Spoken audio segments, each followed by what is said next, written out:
Hello বন্ধুরা, তোমরা সবাই কেমন আছো? আশা করি ভালো আছো, সুস্থ আছো। তো আমিও ভালো আছি।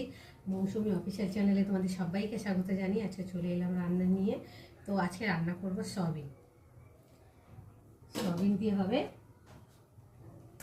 পটল দিয়ে আর আলু দিয়ে। ভালো করে কেটে ধুয়ে ধায়ে নিয়ে চলে এসেছি রান্না।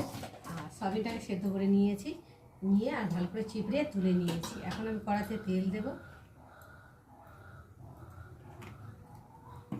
তেলের সাথে দিয়ে দেবো একটু অল্প করে নুন।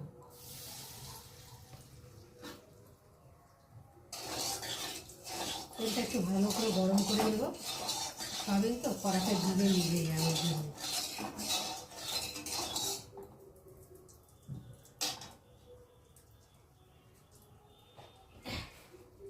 তেলটা গরম হয়ে গেছে, আর এখন আমি এই যে সয়াবিনটাকে দিয়ে ভালো করে ভেজে নেব।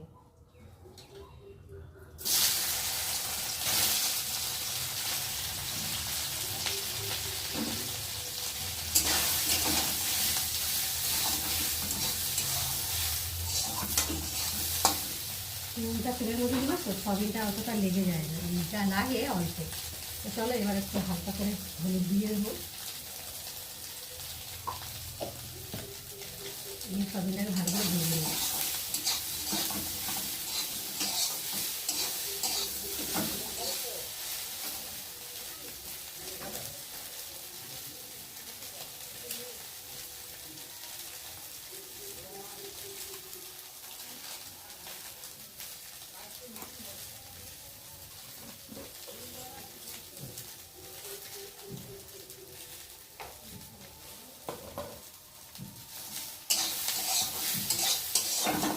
একদম কড়াই লাগবে, খুব সুন্দরভাবে ভাজা হয়ে যাচ্ছে।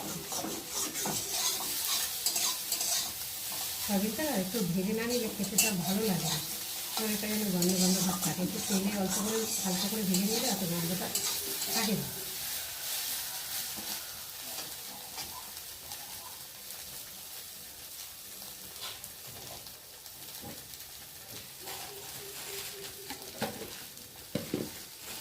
তেজপাতা ফোড়নের জন্য সব রেডি করে দিই।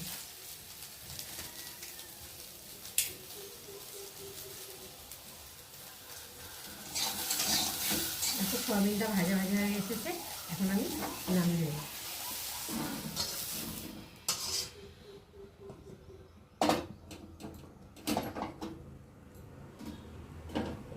খুব সুন্দর লাল লালভাবে ভাজা হয়ে গেছে, আর এখন আমি কড়াতে তেল দেবো।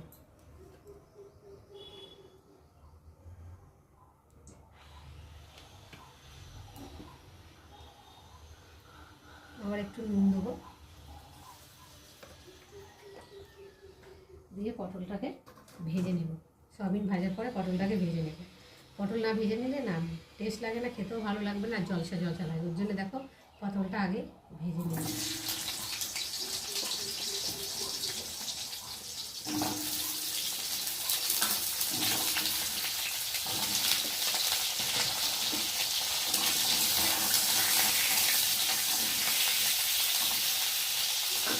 হালকা করে দিয়ে দেবো হলুদ।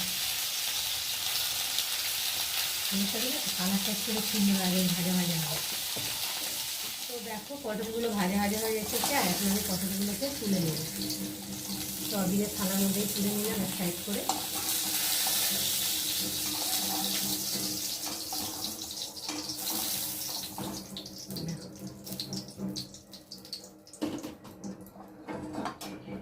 এবার কড়াতে তেল দেব। এবার ফোড়নে দিয়ে দেবো তেজপাতা, গোটা জিরে, আর দেবো গোটা গরম মশলা। থেতো করে নিয়েছি, নিয়ে মশলাটা ভালো করে ভেজে নেব। ডান্ডিটা এত গরম ধরা যাচ্ছে না।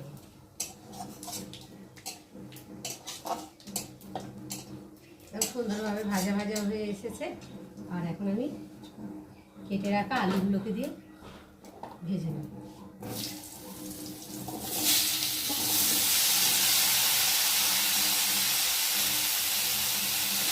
পটল সয়াবিন ভেজে তুলে নিয়েছি, আর এখানটায় যে আলু সোমবার দিয়ে ভালো করে কষিয়ে নিচ্ছি। আর এখন আমি দিয়ে দেবো হলুদ গুঁড়ো, নুন আর লঙ্কার গুঁড়ো। এবার দিয়ে দেবো একটা কাঁচা টমেটো, আদা বাটা, জিরে বাটা। যেহেতু আজকে আমাদের শনিবার তো নিরামিষ, আদাটা খাওয়া যায় সব তরকারিতে, রসুনটা চলে না। আদা জিরে সব তরকারিতে একটু দেখো বন্ধুরা, মশলা দিয়ে বেশ সুন্দরভাবে কষিয়ে নিয়েছি। আর এখন আমি দিয়ে দেবো ভেজে রাখা সয়াবিনগুলো আর পটলগুলো দিয়ে মশলাটা একটু ভালোভাবে কষিয়ে নেব।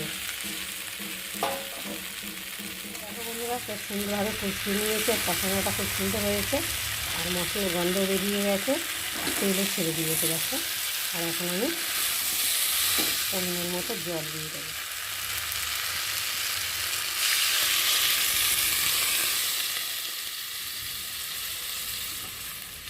আমার গ্যাসের এইটা না এমন হয়েছে, কড়া বসালে না দিক দিক দিক দিক করে আওয়াজ হয়, ওই জন্য দেখো নাড়া দিলেই ওইটা। আমার আলু পটল সয়াবিনের রেসিপি তৈরি হয়ে গেছে। আর না হওয়ার আগে আমি একটু অল্প করে চিনি দেবো, চিনি দিলে স্বাদটাও হয়, খেতেও কিন্তু খুব ভালো হয়। একটু ভালো করে নেড়ে নেব। তো বন্ধুরা, আজকে আমার সয়াবিন আলু পটলের রেসিপি কেমন লাগলো তোমরা কিন্তু অবশ্যই কমেন্ট করবে। আর ভালো লাগলে লাইক কমেন্ট শেয়ার করো। আর আমার চ্যানেলে যদি নতুন হয়ে থাকো চ্যানেলটাকে সাবস্ক্রাইব করে দিও। আবার তোমাদের সাথে দেখা হবে পরের ব্লগে। ততক্ষণ তোমরা তোমাদের খেয়াল রাখো, তোমরা আমার চ্যানেলটাকে সাবস্ক্রাইব করতে থাকো। আর আমি এদিকে রাতে